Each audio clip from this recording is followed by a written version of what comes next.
폭염으로 인한 가축 폐사가 잇따르면서 농민들의 피해가 커지고 있습니다.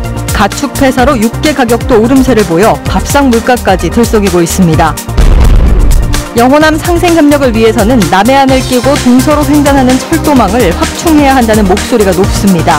기획보도 남해안 시대, 취약한 영호남 철도망에 대해 살펴봤습니다. 오는 17일 열리는 순천만 세계동물영화제가 올해 새로운 콘텐츠를 선보입니다. 데스크 인터뷰, 6번째 맞는 동물영화제가 어떤 차별화 전략을 계획하고 있는지 박정숙 총감독을 만나봤습니다. 농식품부에서 추진하는 스마트팜 혁신밸리 조성 공모사업 선정에서 전라남도가 탈락했습니다. 지역 농민단체는 전국 제1의 농업 면적과 생산을 차지하는 전남이 탈락한 이유를 밝히라며 강하게 반발하고 나섰습니다.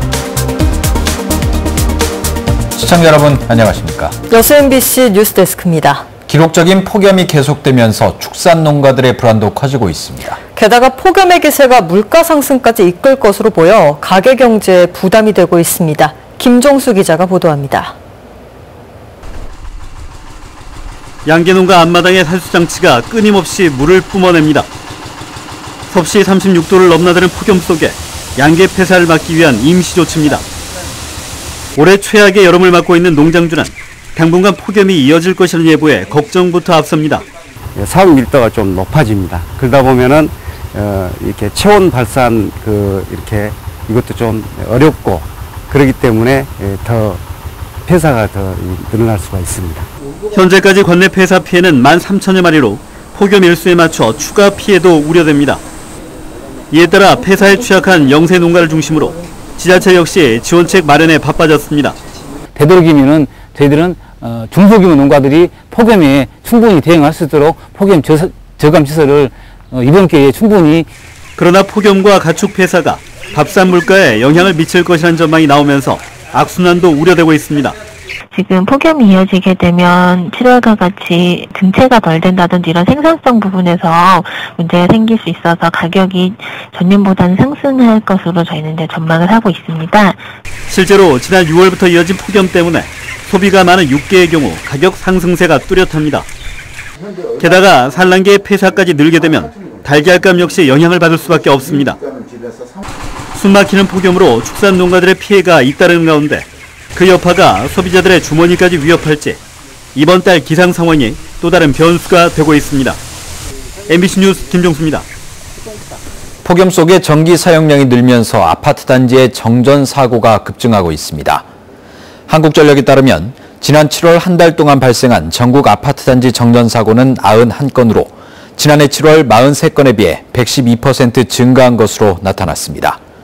주요 원인으론 단지 내 차단기 문제가 52%를 차지해 가장 많았고 변압기 23%, 개폐기 7% 등의 순이었습니다. 특히 신축 후 25년이 넘은 노후 아파트의 정전 발생률은 15년 미만 아파트보다 9.5배 높았습니다. 지난달 고흥지역의 열대야 일수가 단 하루뿐이었던 것으로 나타났습니다.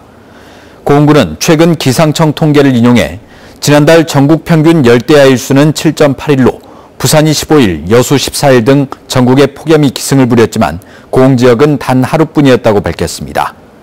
고흥구는 이에 대해 비도시화 지역이 많아 열섬 현상이 덜하기 때문이라고 설명했습니다.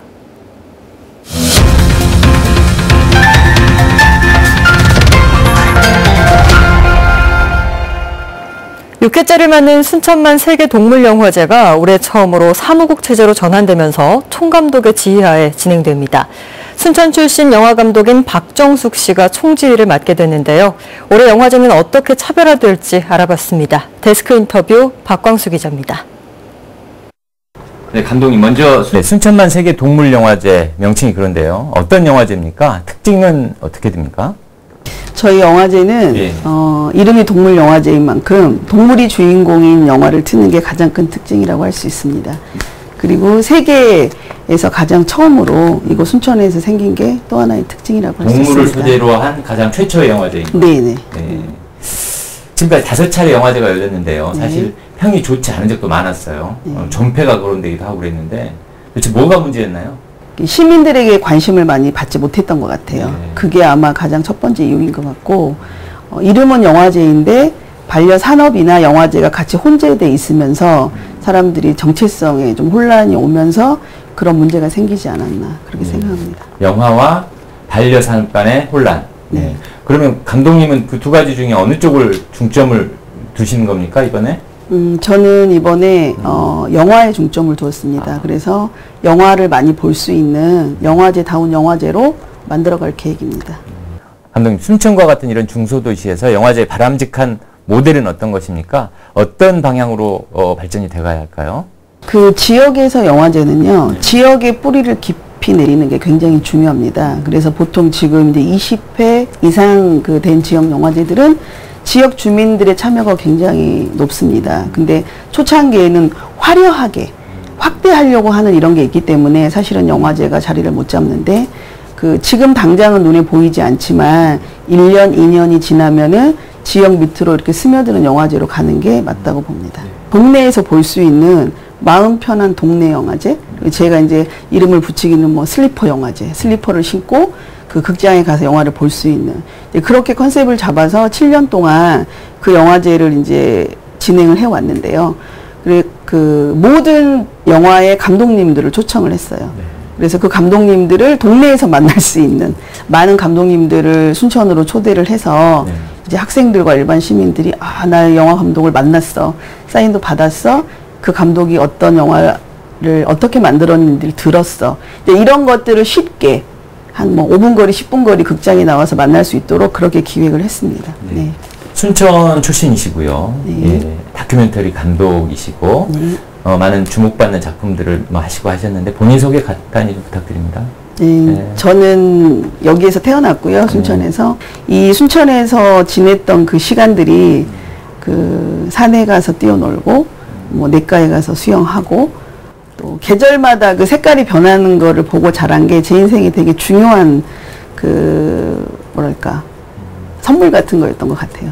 그리고 이제 대부분 제가 만든 작품들은 한국에서 사는 여자들의 어떤 힘겨움 이런 거를 좀 표현하고 있는데, 제가 이번에 동물영화제를 맡아보니 사실은 동물들도 많이 이렇게 사람으로 치면 소외된 그 동물들이잖아요. 그래서 이제 이런 영화들을 많이 보여줌으로써 사람과 동물이 교감할 수 있으면 좋겠다.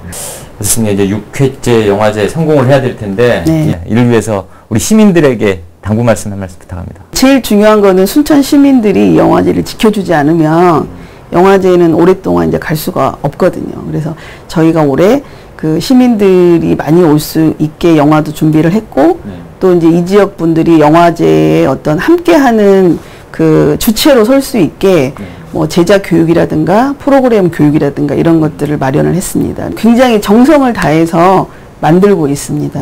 그래서 많이 사랑해 주시면 감사하겠습니다. 예, 아주 좋은 영화제 잘 준비하시기 바랍니다. 고맙습니다. 네, 감사합니다.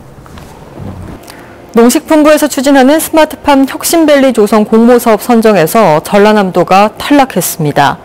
전라남도에 따르면 농식품부는 오는 2022년까지 전국에 스마트팜밸리 4곳을 조성할 계획으로 이번에 8개 시도가 경합을 벌였지만 전북과 경북 등 2곳을 선정했고 올 연말 또는 내년 초에 추가로 2곳을 더 선정할 계획인 것으로 알려졌습니다.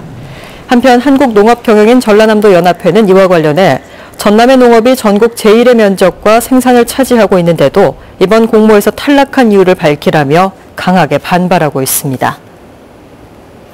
여수산단 낙포 관공선부두 일대에서 오염물질이 바다로 유출되고 있다는 민원이 제기돼 관계기관이 대응에 나섰습니다. 여수지방해양수산청은 올해 3월 광양항 낙포 관공선부두에서 백탁수가 발생하고 있다는 민원이 접수됨에 따라 여수시와 남해화학, GS칼텍스 등 유관기관과 함께 환경영향평가와 향후 대책회의 등을 진행하고 있습니다.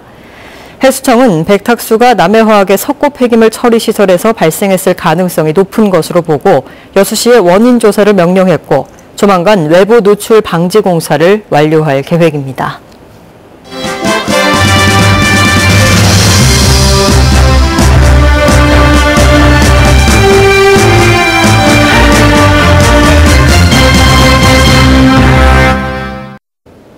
남해안 시대를 집중 조명하는 기획보도.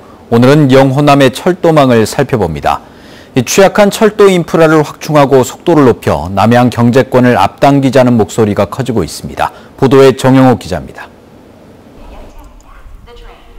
경상도와 전라도를 잇는 유일한 철길이라는 의미에서 앞글자를 딴 경전선. 시속 50km로 운행하는 무궁화호 열차를 타고 광주에서 부산까지 가면 5시간 30분이 걸립니다. 1930년 단선 비전철 노선으로 개통한 이후 90년 가까이 개량되지 않고 있기 때문입니다. 이처럼 노후된 구간은 광주에서 순천까지 116.5km. 다른 구간과 달리 경제성 논리에 막혀 곡선 전철화로 개량하는 현대화 사업이 수년째 답보 상태입니다. 하지만 정부의 전국 U자형 철도망 구축 등 분위기가 무르익으면서 사업 착수 가능성이 어느 때보다 높아지고 있습니다. 지역 주민들의 기대와 열망, 또 지역 균형 발전에 대한 정부의 배려, 이런 부분들이 종합적으로 고려돼서 반영이 된다면 이 사업에 대해서는 앞으로 상당히 탄력을 받을 걸로 저희들은 기대하고 있습니다. 경전선이 완전 전철화되면 광주 부산 간 소요 시간은 2시간대로 줄어듭니다. 디젤 기관차가 다니는 지금보다 3시간가량이 단축되는 겁니다.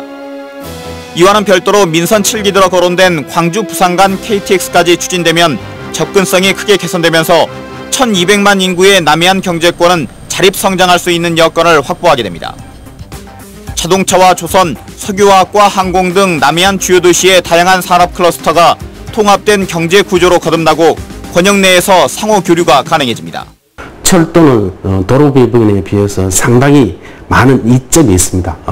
수송 경비 측면에서 약 절반 가까운 비용을 절약할 수 있습니다. 또 다도해와 한려해상 국립공원, 순천만 자연습지 등 남해안 관광 활성화도 기대됩니다. 남해안권이 수도권에 못지않은 성장 중심축으로 도약하기 위해선 동서간 철도 접근성 개선이 필수 조건이 되고 있습니다. MBC 뉴스 정용욱입니다. 오늘 오전 10시쯤 광양시 태인동의 한 교차로에서 트레일러와 SUV 차량이 충돌했습니다.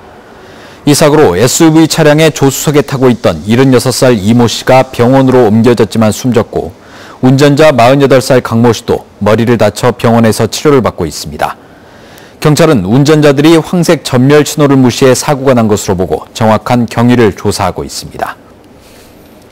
현재 경찰 간부가 빌린 돈을 갚지 않은 혐의로 수사를 받고 있습니다. 광양경찰서는 지난해 곡성경찰서에서 근무하는 이모 경감이 지인 김모 씨에게 5천만 원을 빌린 뒤 이를 갚지 않고 있다는 의혹을 수사하고 있습니다. 경찰은 1년 동안 분할에 갚는다는 내용의 차용증을 써준 적이 없다는 김 씨의 주장에 따라 문서 위조 여부 등을 조사하고 있습니다.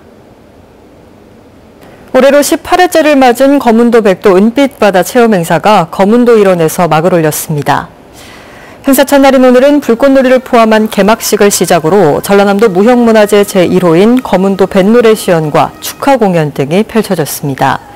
내일과 모레는 맨손 물고기 잡기와 마을 탐방 등 관광객들을 위한 각종 체험 프로그램과 함께 가요제와 음악회 같은 문화 행사도 진행됩니다.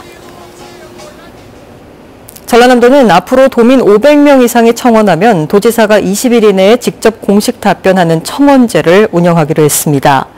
전라남도는 민선 7기 출범 이후 도민 제일주의 실천을 위한 소통혁신 도정의 첫 시책으로 도청 누리집에 전남 도민청원 창구를 신설하고 이번 달부터 운영에 들어갔으며 도민이라면 누구나 도정에 대한 생각을 밝힐 수 있는 창구가 될 것이라고 밝혔습니다.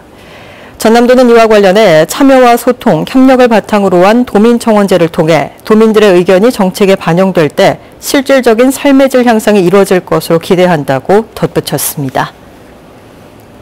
순천시가 시민들의 시정 참여를 유도하기 위해 정책 공모전을 개최합니다. 순천시는 오는 17일까지 홈페이지를 통해 교통과 환경, 경제 등 다양한 부문에서 의견을 접수해 정책에 반영하기로 하고 선정된 시민들에게 시상금과 연구비 등을 지원할 계획입니다. 순천시는 또 지역사회의 의견들을 지속적으로 접수해 혁신 동력으로 삼겠다며 시민들의 참여를 당부했습니다. 관내 항만을 통해 유입될 수 있는 외래 병해충 예방을 위해 관계당국의 합동조사가 실시됐습니다. 순천 국유림관리소와 농림축산검역본부 등은 최근 평택항과 부산항에서 검역해충인 붉은 불개미가 발견됨에 따라 광양항을 비롯한 전국 주요 항만에서 서식 우려 장소와 균열지 등을 중심으로 현장 조사를 실시했습니다. 당국은 또 항만을 통해 목재 제품 수입이 늘고 있다며 철저한 소독과 함께 관계자들의 신고를 당부했습니다. 고수온 속에 육상 양식장의 액화산소 확보에 비상이 걸렸습니다. 고수온 여파로 육상 양식장에서 사용하는 액화산소는 2배가량 늘었지만 국내 액화산소 생산업체 8곳에서 공급하는 양이 수요를 따라잡지 못하면서 양식어가마다 액화산소 확보에 어려움을 겪고 있습니다. 전남에서는 광어와 전복 칩회 등 모두 370여 개 육상 양식장에서 액화산소를 사용하고 있으며 전라남도는 모두 21억여 원을 구입에 지원하고 있습니다.